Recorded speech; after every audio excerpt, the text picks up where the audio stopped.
Amen. Играйте что-нибудь, а?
Dajte aplodismente Isusu.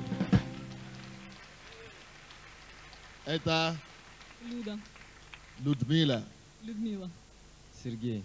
Людмила и Сергей. Давайте вот дадим аплодисменты Богу за них. Как вам, братья и сестры? Вы думаете, это прекрасно? Если честно, вы бы хотели, чтобы ваша дочка или ваш сын однажды вышел сюда вот так?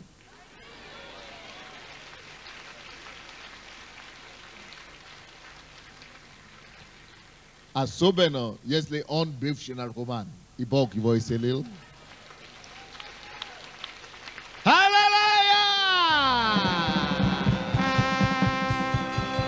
Давайте присесть пока. Мы будем с вами слушать проповедь, а потом мы сделаем церемонию. Аминь.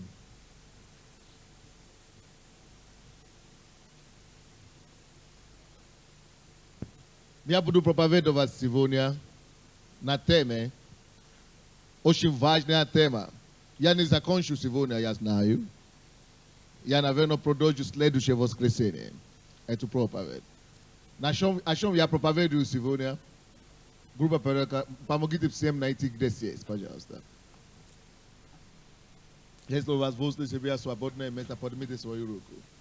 Я проповедую сегодня на теме благополучная семья, вернее, благополучный брак – это труд.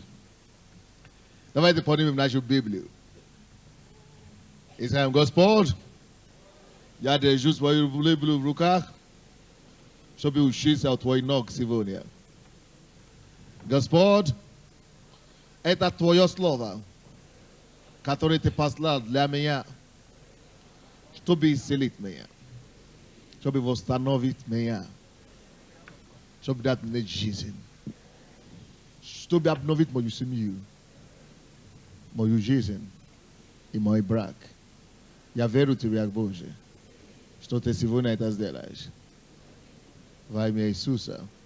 Я буду слушать проповедь, и только потом я буду смотреть на красивую невесту.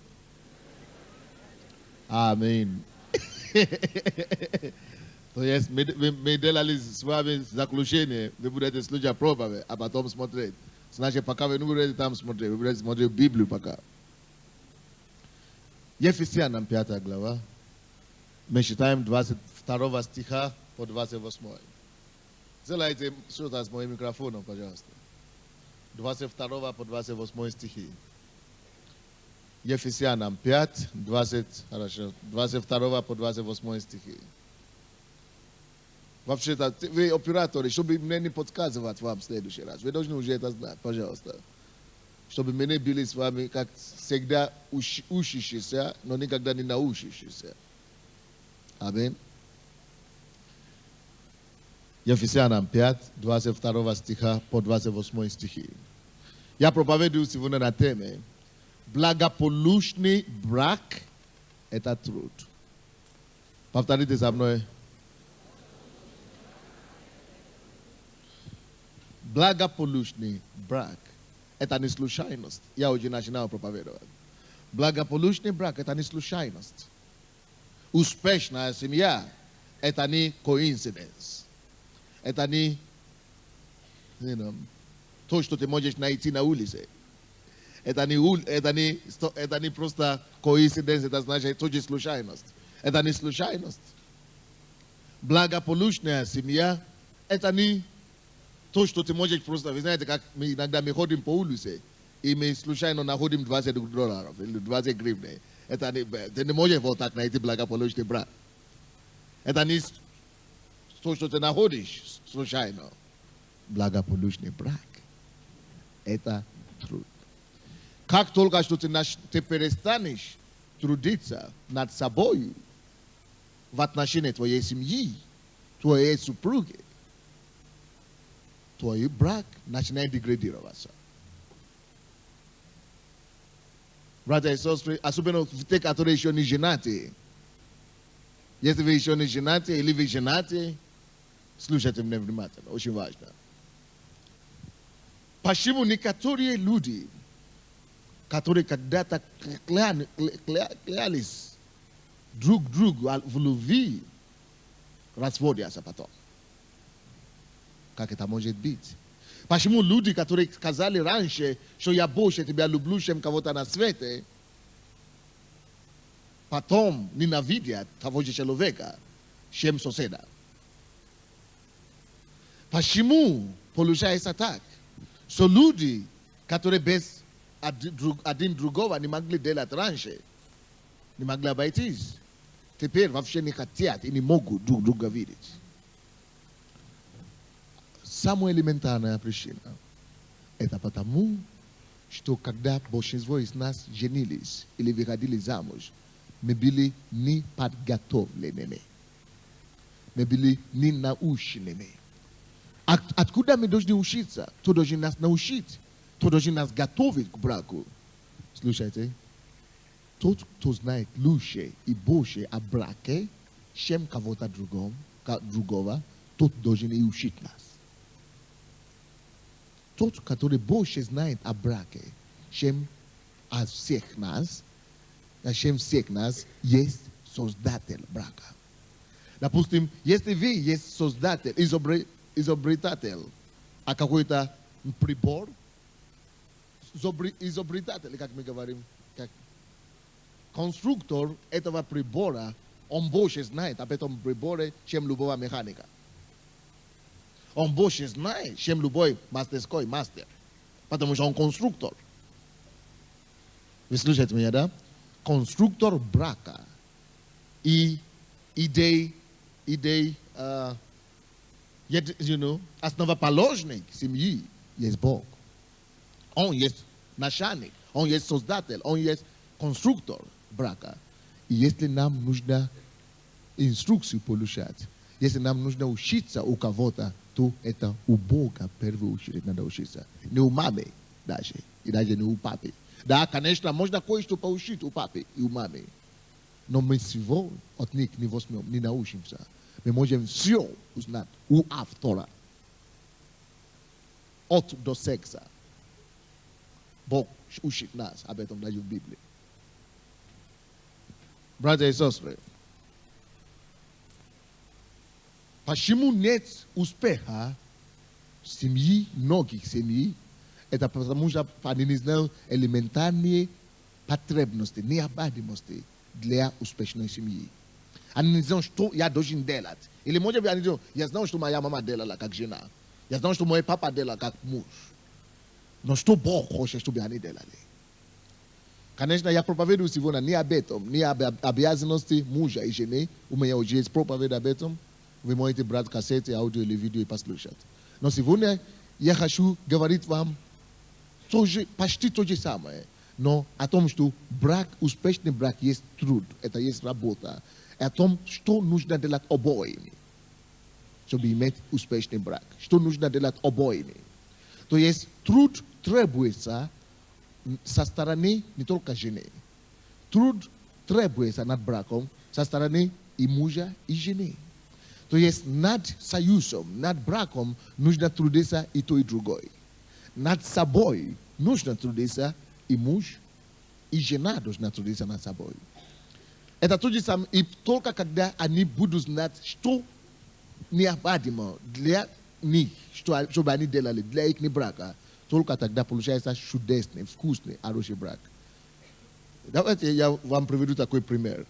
Кто-нибудь когда-то видел, кто-нибудь когда-то кушал очень вкусный, хороший борщ. Все, я знаю, я тоже знаю. Кто когда-то также кушал борщ или борща, которые были вкуснее, чем другие. Нет? Разные. Каждый вкусный, чем другой. Разные бывают вкус. Но я, допустим, кушаю разные борща. Это одно дело, когда моя жена готовит борщ. Я люблю кушать то, что моя жена готовит. Но однажды она не борщ, она иногда готовит, только старается, потому что это не ее национальный блюдо. Но однажды я поехал в село. Я люблю ее борщ, я всегда это кушал. Но когда я попал в украинское село,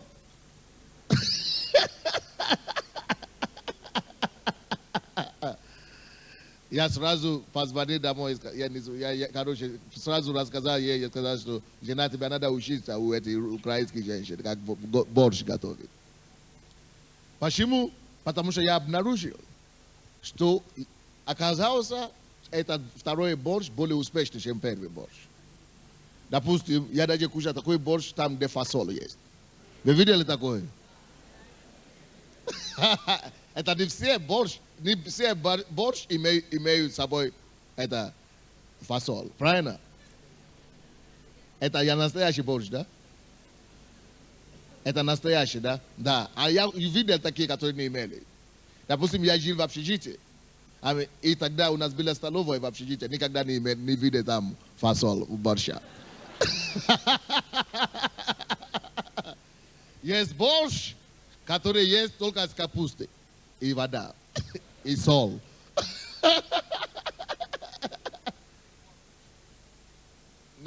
То есть другое, конечно.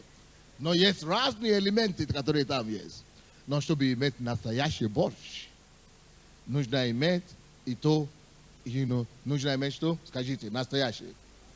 Фасоль? Нет, фасоль это не последний. Нужно иметь картошка, буряк, капуста, лук, мясо, фасоль и даже чеснок. Кто из вас кушал когда-нибудь борщ без мяса? Я постоянно это кушал раньше. Все, да?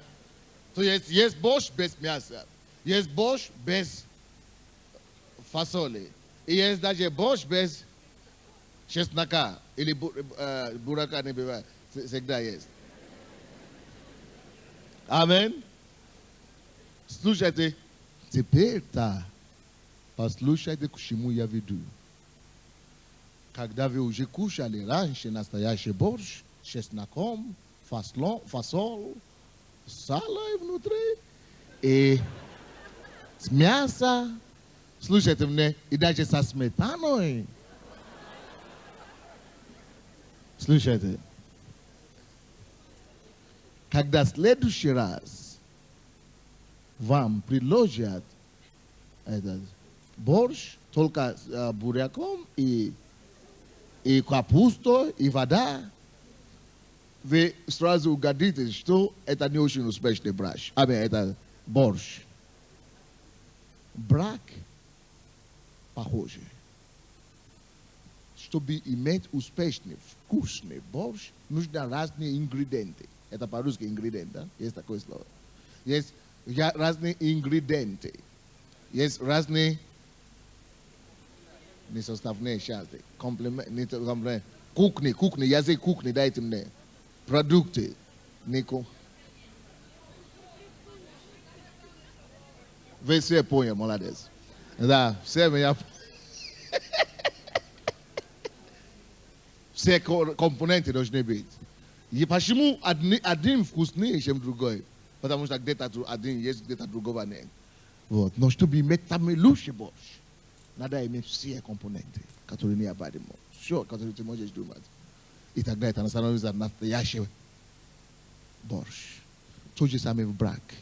Если ты хочешь иметь нужный брак, успешный брак, который Бог хочет, брак по стандарту Бога, чтобы она была успешной так, как Бог хочет, чтобы она была успешной, тебе нужно иметь все компоненты, все ингредиенты также.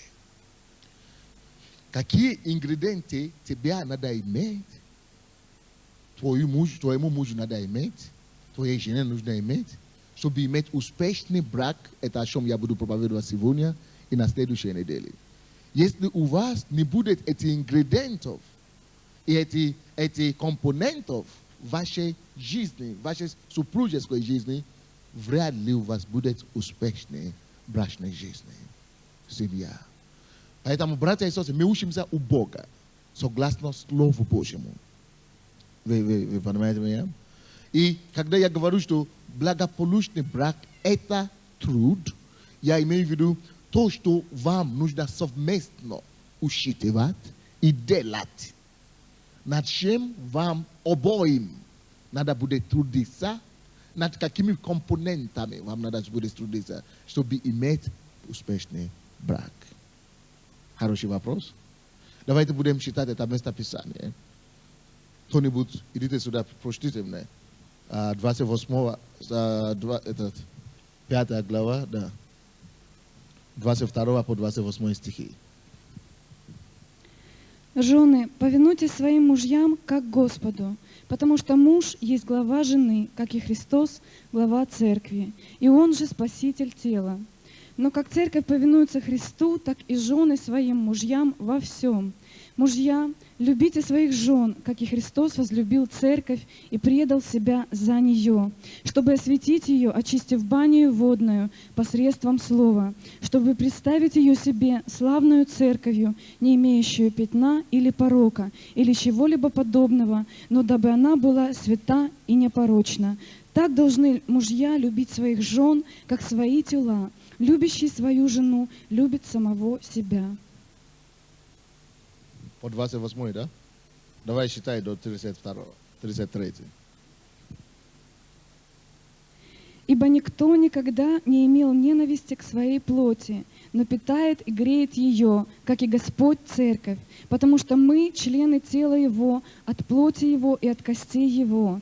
Посему оставит человек отца своего и мать, и прилепится к жене своей, и будут двое одна плоть. Тайна сия велика. Я говорю по отношению ко Христу и к церкви. Так каждый из вас да любит свою жену, как самого себя, а жена да боится своего мужа. Теперь я сам прочту 21 стих. Повинуясь друг другу в страхе Божьем. Благополучный брак – это не случайность, это труд. Я уже вам говорил об этом, что вам нужно трудиться над вашим браком. Какие компоненты? Давайте я быстрее пойду, чтобы мы могли еще соединить для бракосочетания сегодня. Какие компоненты обязательно нужно, чтобы над чем вам надо работать? Чтобы у вас было, прежде чем вы можете рассчитывать на успешный брак. Первый, у вас должен быть посвящение. Прежде чем вам идти в брак или принять решение, что вы идти жениться, молодым, вы слушаете меня сейчас, вы должны даже до принятия решения, что я выйти замуж за этого человека, или жениться на этого человека, вы должны быть убеждены внутри себя, что я готов посвятить себя этому человеку и успеху этого брака. Напиши. Все, пускай конспектируют, все. Возьмите свой тетрадь, следующий раз в церковь, и свою ручку. Потому что вы забудете все равно то, что я скажу. Это первый элемент брака. Вы должны иметь посвященное сердце. Просто принять решение, что я буду в этом успешным. Что это значит? Это значит, я люблю этого человека. И слушай, не важно, я принимаю решение, что не важно, что случится, пока мы будем жить вместе. Я принимаю решение любить ее всегда. Я посвящаю себя ей, и я не готов, и я не собираюсь, и я настраиваю себе так и принимаю себе такое решение и прошу Бога помочь мне никогда не смотреть в сторону. Даже если это будет, помолиться Богу, чтобы Он мне помочь тут же избавиться от этого. Посвящение. Что значит посвящение? Это то же самое, как когда мы посвящаем себя Богу. Когда мы посвящаем себя Богу, мы говорим: Господь, возьми меня, все отдаю тебе. Мы не говорим: Господь, возьми мою голову. Или: Господь, возьми только мою семью, потому что там у меня проблема. А я буду делать, что я хочу. Когда мы принимаем Иисуса своим Господом и Спасителем, мы говорим ему: Господь, я отдаю всего себя тебе. Свои деньги, свою семью, свой дом, я отдаю все. Ты мой Бог, ты все под тобой. То же самое происходит, когда мы женимся. Мы говорим: я посвящаю себя полностью моей супруге и моему супругу. Только я в своей жизни принимаю решение его, и только его видит. Ее, и только ее заметит. Это решение от сердца. Не просто жениться, а решение посвятить себя этому союзу, этому человеку. Вы понимаете, что я имею в виду? Посвящение важно. Посвящение нужно в любом деле. Если не будет посвящения в бизнесе, человек ты получишь достаточно разочарование в бизнесе. Если ты не посвященный человек, ты уйдешь, ты сбросишь. Спросите у любого успешного бизнесмена. Они вам расскажут кучу историй, когда они могли бы разочароваться. Это же самое в семье. У тебя будет куча возможностей разочароваться. Но благодаря качеству, которое мы называем посвящением, ты можешь принять сам решение преодолеть эту преграду, преодолеть это разочарование, преодолеть эту неудачу и шагнуть вперед, и любить, и продолжать. Вы понимаете, что я имею в виду? Когда Бог говорит в этой главе Ефесянам 5, Он говорит нам 23-24 стих. Он говорит нам: потому что муж есть глава жены, как и Христос глава церкви, и Он спаситель тела. Но как церковь повинуется церковь, так и жены своим мужьям и так далее. То есть Бог сравнивает отношения мужа с женой как отношение между Христом и церковью. Представляете себе, какое отношение есть между Христом и церковью? Это прообраз посвящения. Иисус настолько себя посвятил церковь, что Он даже отдал свою жизнь за церковь. Он даже умер за церковь. Он настолько возлюбил человека, людей, Он настолько возлюбил церковь, что Он говорит, что я отдам все, я сделал все. Он понес всякие страдания ради церковь. На тебе посвящение. А также церковь сегодня, я не знаю, если бы вы слышали, если бы вы знали историю церковь, люди убивали за веру.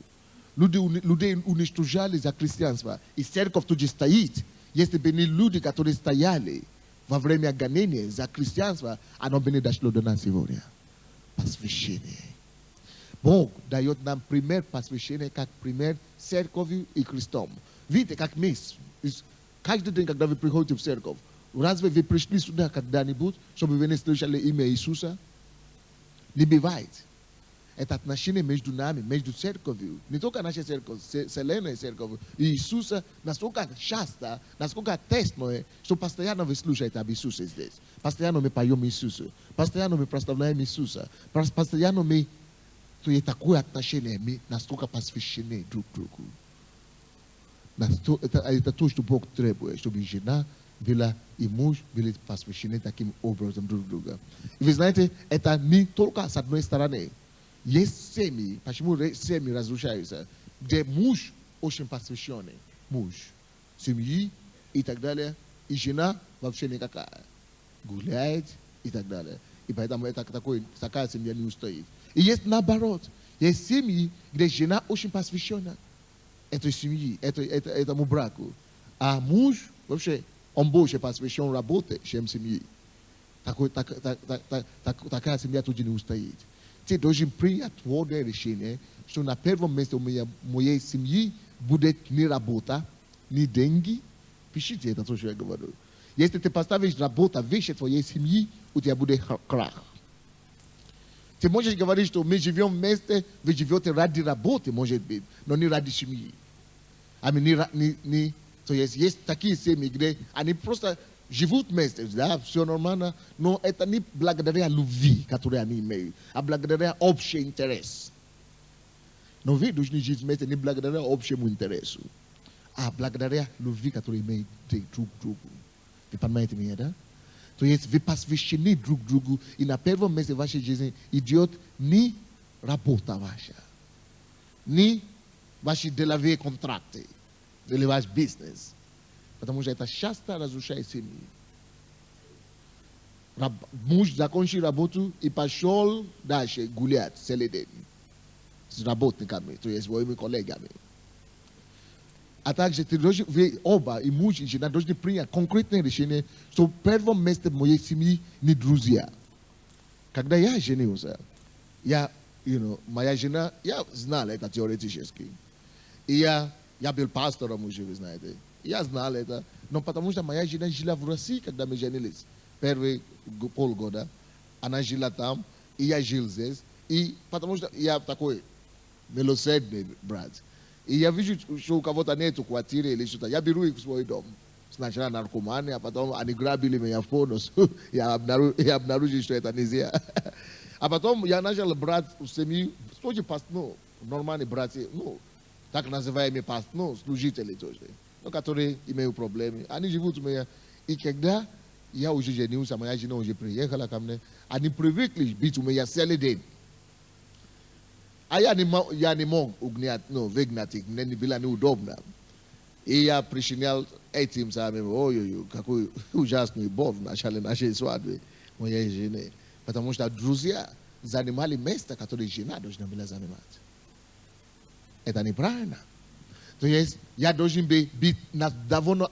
Они были пастыря. Они тоже учили это. Я тоже учил это. Но это учить и делать это другое. Я должен сначала почувствовать чувства моей жены. Вон моей жены. Крик моей жены. Как она чувствует. Как она больше нуждается в моем присутствии, чем мои работники. Или чем мои пастыря, или чем мои друзья. То бы не было, не должен стать между тобой и твоей женой. Твои отношения с женой должны быть на первом месте. Я даже не знаю, почему я это считаю проповедь сегодня. Но, слава Богу, что они женятся. Но Бог не побудил это делать. И я хочу, чтобы вы приняли это решение.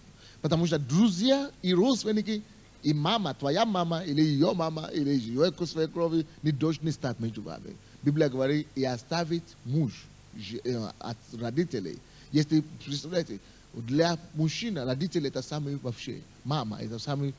И если Библия говорит, что он оставит и родителей, тем более друзей, тем более что такое друзья тогда, или коллеги на работе.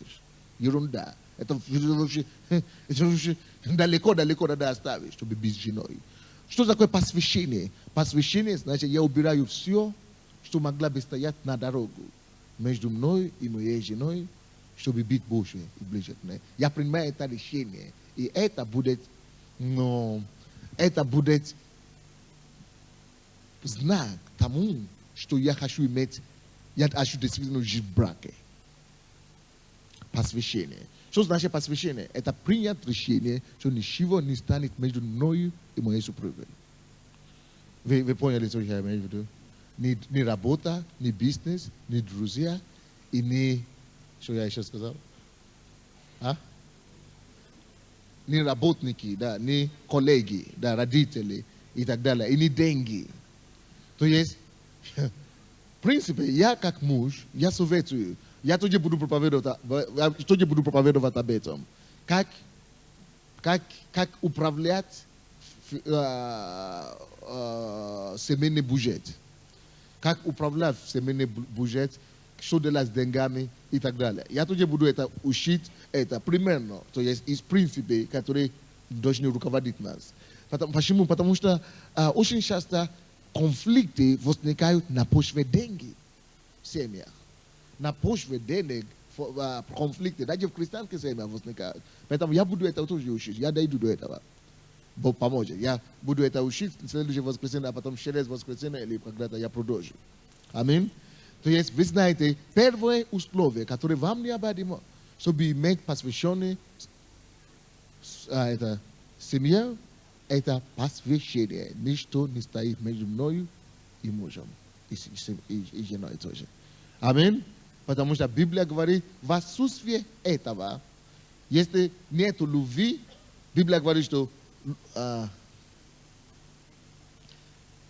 Библия говорит 1 Петра 3:7, что если нет отношения хорошего между мужем и женой, что плохое отношение в семье препятствует молитве. Бог не слышит молитвы. Плохое отношение между мужем и женой препятствует молитве. Напишите себе это. Второй, на этом я закончу сегодня. Второй ингредиент и компонент, который необходим для успешного брака,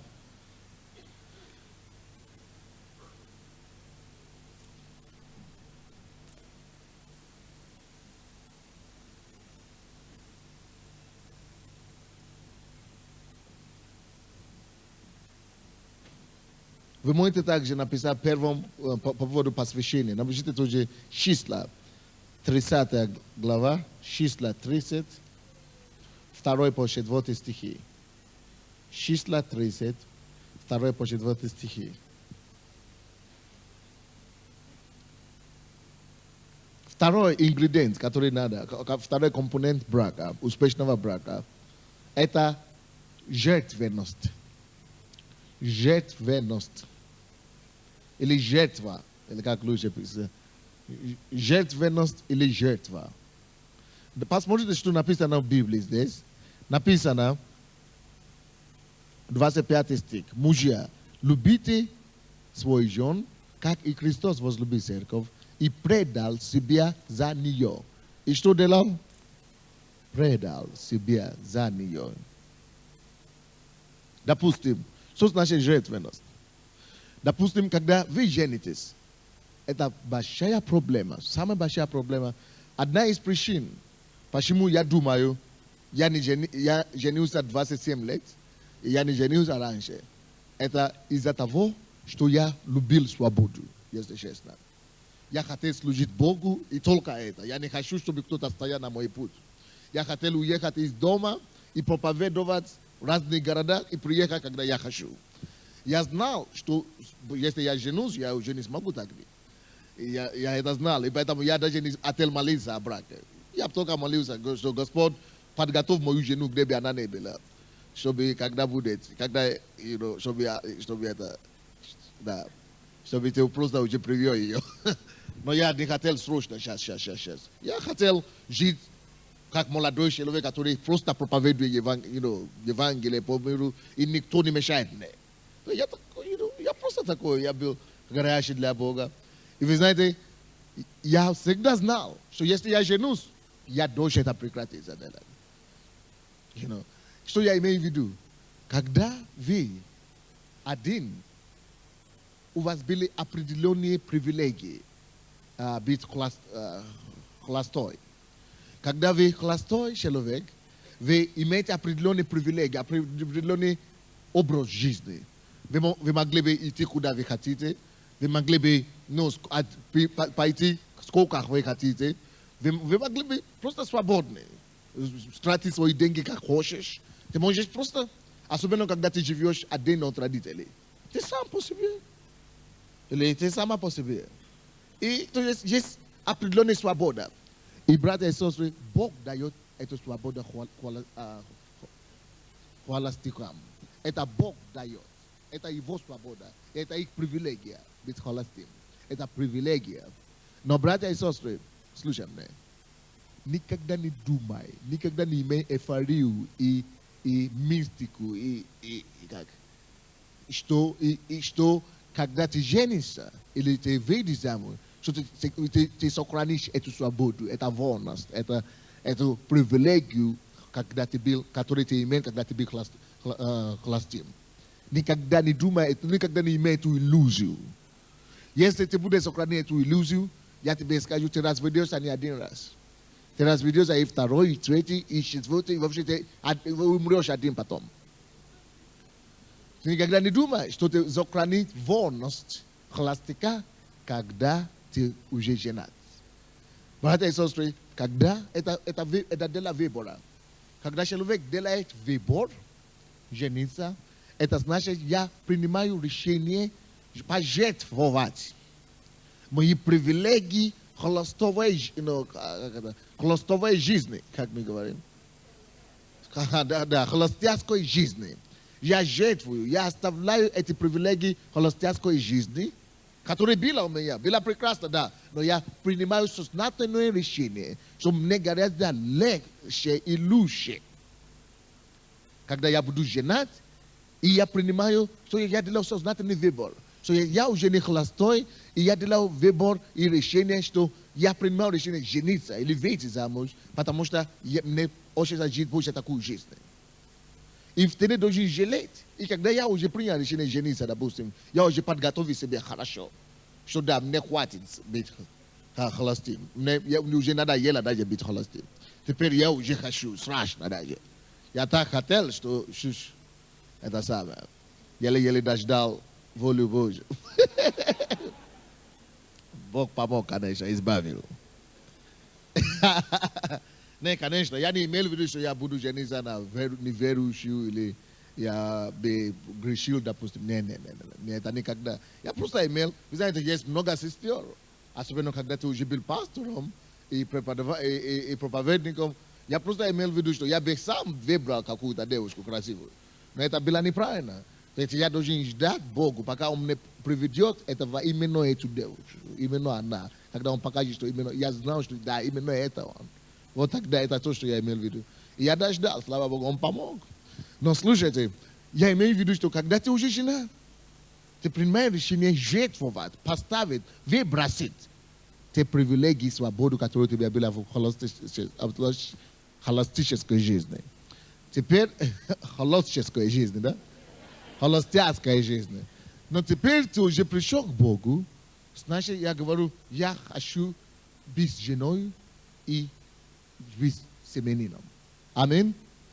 Что значит, что я имею в виду? Я еще вам дам пример. Что жертвовать, жертвенность. Надо многому жертвовать, когда ты приходишь к Богу. Допустим, когда ты не приходишь к Богу, когда ты женишься, когда ты хочешь иметь благополучный образ жизни. Допустим, ты раньше любил поговорить с друзьями, погулять. Теперь надо изменить это. Надо жертвовать это и быть больше с женой. Может быть, ты раньше любил уйти с утра, уйти из дома с утра и прийти домой каждый день по 12 часов ночью. 11 часов ночью прийти домой. Если ты хороший семенин, ты не придешь домой 11 часов ночью. Это не серьезно. Если ты действительно любишь свою жену, и ты очень хороший семенин, ты не придешь домой только и потом 5 минут уснешь. И жена говорит, hello, Саша, Сергей, ты уже... Потому что ты уже не имеешь силу, и вообще ничего делать больше. Ты уже просто устал, спать вообще. Если ты хороший семенин, ты придешь домой, чтобы поговорить, пообщаться, смотреть фильм или телевизор вместе, не фильм, какие грязные, а смотреть, допустим, христианские передачи вместе или что. Аминь. То есть, ты подумаешь о том, что ты не один дома теперь. Ты с женой, ты с мужем. Особенно если ты такие, которые выходят из дома раньше, очень рано, тогда надо подумать об этом. Аминь. Вы думаете, ну зачем тогда не надо жениться. Слушай, это примитивность. Ты двигаешься. Мир двигается. Ты растешь. В определенных разных этапах нашей жизни мы принимаем разные решения. Было время, когда мы с вами лежали на ноги родителей и говорили, о, мама, молоко. И мы берем. И они говорят, да, давай, сынок. Я помню, когда я был маленький, моя мама всегда стирала, у нас не было стиральной машины тогда, и мама всегда стирала все мои вещи. Я гулял, все грязное. Она мне всегда давала новое, чистое. А потом, когда мне исполнилось где-то 12 лет или что-то, она начала мне говорить, сам стирать. Я говорю, что? Я так разозлился на нее. там стирай. Я говорю, что? Я говорю, боже мой. Я говорю, ты стал взрослым. Вот это то, что значит быть взрослым. Ты теперь взрослым. Теперь подумай, насколько ты будешь гулять, насколько ты будешь валяться на улице. Подумай теперь. Ты сам уже это делаешь. Когда вы знаете, я изменился. Я перестал падать на пол, как я хотел. Я перестал быть грязным так. Потому что я думал, что мне придется самому стереть потом.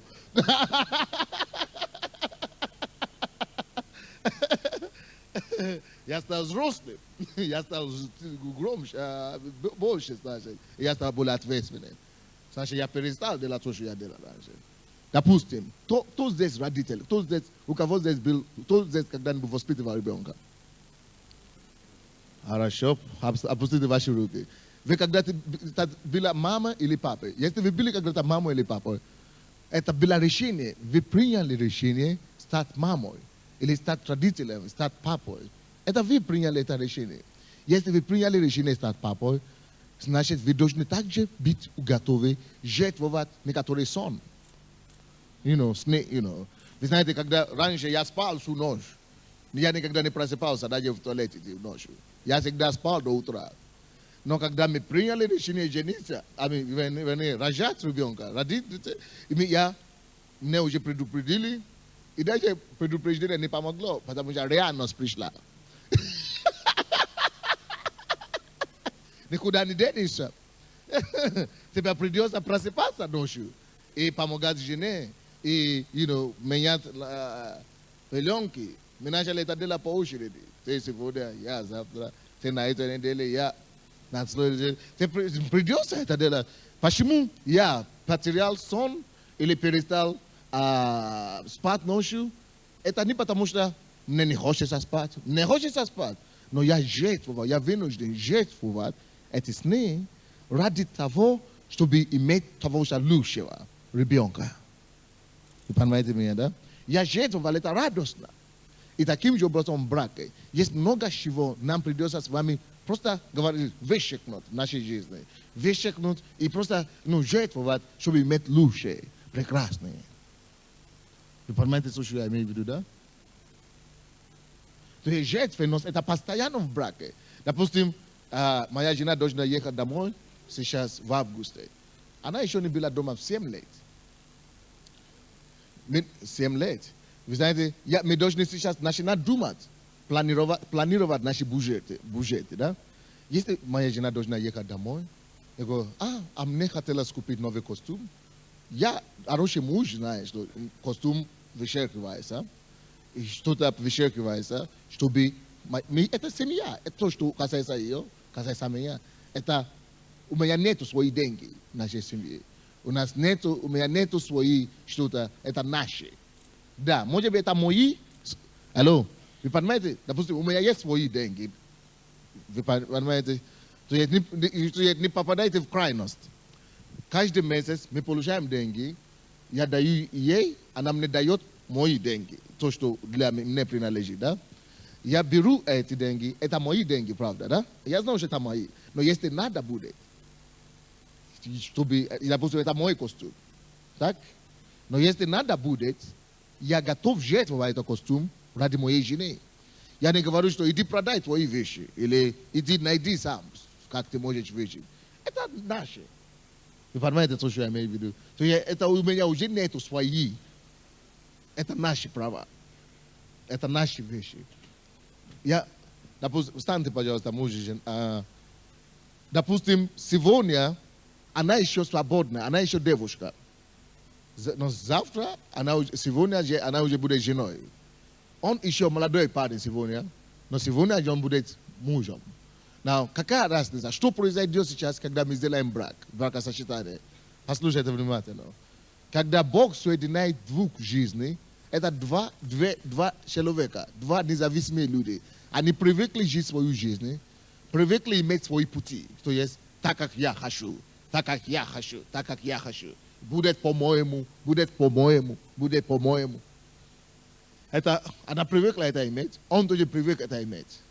Но во время бракосочетания, слушайте, что произойдет. Когда мы берем ее руку и берем его руку и говорим, воспиток, мы объявляем вас мужем и женой, что происходит?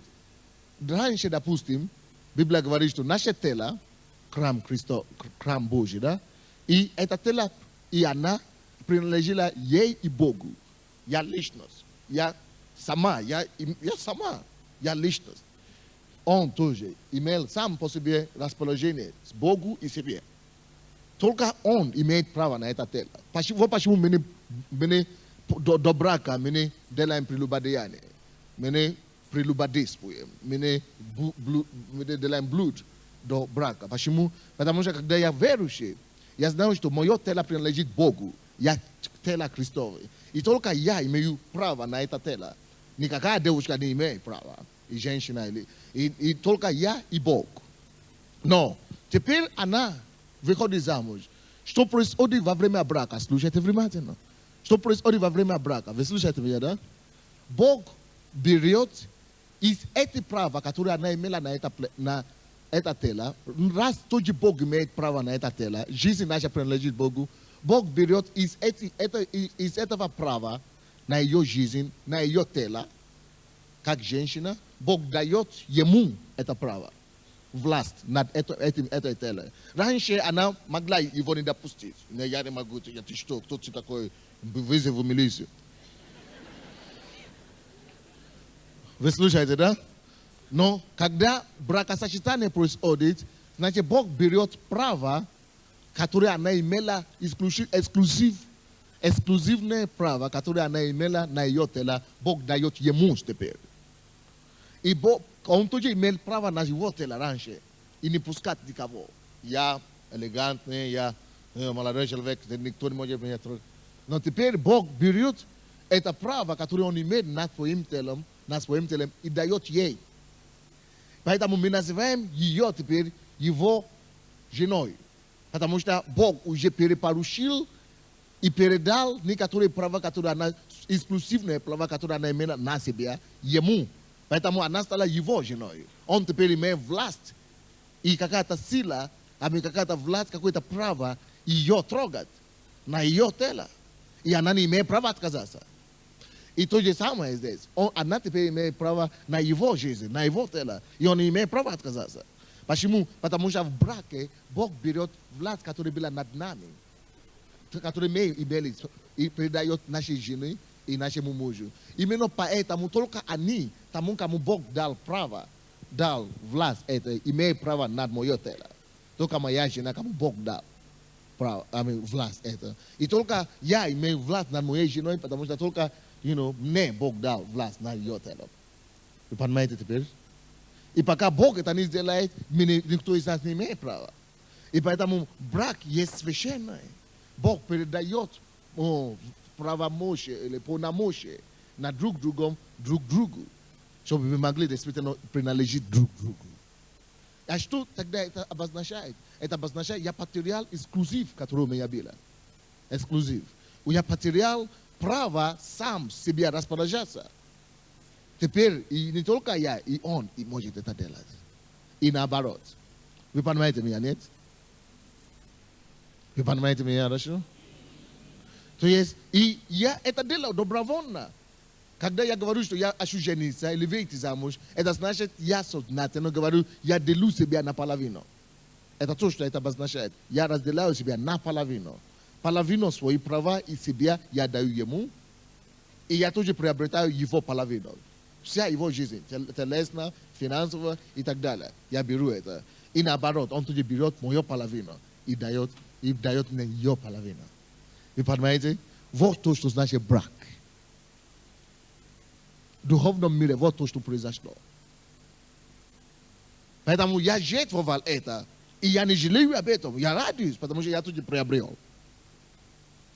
И каждый день по жизни, по совместной жизни, мне придется вспоминать это, что я жертвовал. Я право в браке пожертвовал свою половину права. Я могу говорить, если ей надо это, я говорю, хорошо, мне тоже не надо. Я снимаю свое право ради нее. И она тоже иногда. То есть жертвенность, это присуще браку. Иисус написано, что Иисус так возлюбил церковь, что Он пожертвовал себя ради церкви. Мы должны быть готовы жертвовать друг другу себя ради своей жены и своего мужа, если мы хотим, чтобы был успешный брак. Два ингредиента, два компонента мы смотрели успешного благополучного брака сегодня. Какие два мы смотрели сегодня? Первое – посвящение. И второе – жертвенность. У меня еще есть, по крайней мере, 4 или 5. Но это будет в дальнейшем. Наверное, еще есть, да, еще есть 4. Это будет в дальнейшем. Мы еще 2 воскресенья или продолжим это учение брака. Вы думаете, что это нам нужно, нет? Будь готов и доброохотно готов жертвовать любое то, что ты имеешь ради твоей жены. Это значит, братья и сестры, слушайте, это значит жертвовать мои деньги на мою жену. Это значит жертвовать мое время на мою жену. Это значит жертвовать даже отношения с моими друзьями ради того, чтобы побить с моей женой. Это даже значит жертвовать отношения некоторые это самое время с моими родителями с моей женой. Теперь бракосочетание начнется. Давайте будем молиться друг другу. Да, вы постойте, мы начнем. Давайте просто преклоним нашу голову, поговорите с Богом. Что, Господь, я хочу иметь посвящение в своем браке. Господь, я хочу иметь благополучную семью. Господь, помоги мне трудиться в этом направлении. Трудиться над посвящением. Быть более посвященным.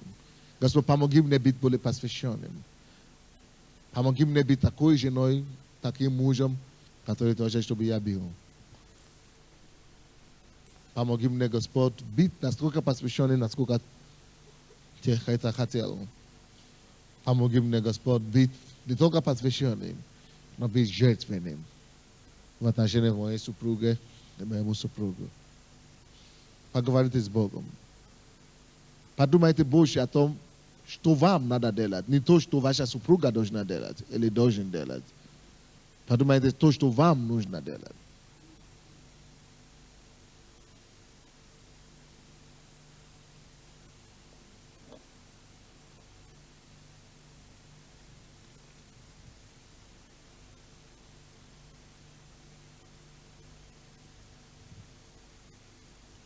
Аллилуйя. Господь, мы благодарим Тебя за наши семьи, Господь. Мы верим Тебе, Господь, что Ты создал семью. Это Твоя воля, Твоя совершенная воля, чтобы мы имели успешные семьи, благополучные браки.